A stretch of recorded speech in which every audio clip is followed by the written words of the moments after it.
So you're saying that's what you do with your patients? You'll say to them, pick one day out of the week, and I want you to do a 24-hour fast? Yeah, depending on the patient, even sometimes 2 days of the week, right? And there's How can they do that? I mean, and when you say fasting, you're saying you're not. Are you saying not eating at all, just having drinking, or are you saying like a low calorie or? yes. So fasting, I mean to calories, right? So I typically have them go 24 hours without a calorie, and then I'll have them break their fast with a meal that contains no carbohydrate. So essentially, they're going up to 24 hours without 8 calories. Wow, this got to be really tough, though. Is it? I mean, it's tough in the beginning, and then they get used to it. The patients get used to it. So, ketosis is when you ingest fat or you oxidize fat, you use fat as a source of fuel. For instance, in the keto diet, there's a process called ketosis where fat is oxidized and used as your source. Yeah. And there are byproducts of fatty oxidation, beta hydroxybutyric acetoacetate.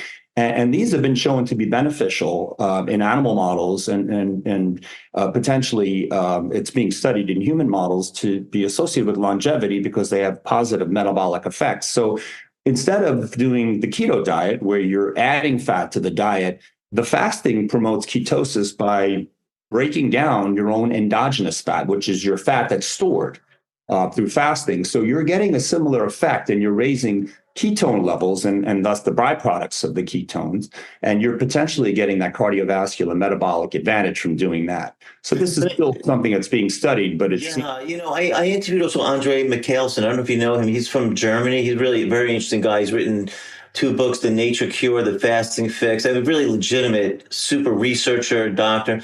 And, they have like special clinics apparently in Germany where people go in to do fasting for diseases. A lot of like psoriasis and a lot of arthritis conditions.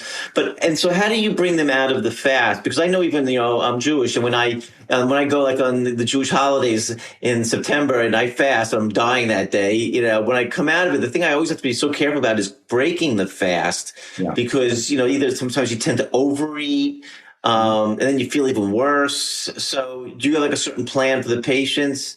A specific kind of meal, because I'm sure they're ravenous at that point. Absolutely. At that point, they're chewing on their arm after 24 hours. Calorie. But so the difference between maybe a religious fast and a fast like this is that you're hydrating. And one of the reasons why people feel fatigued and they get the dizziness and the nausea from the ketosis is they're not flushing. They're not getting enough hydration. Got it.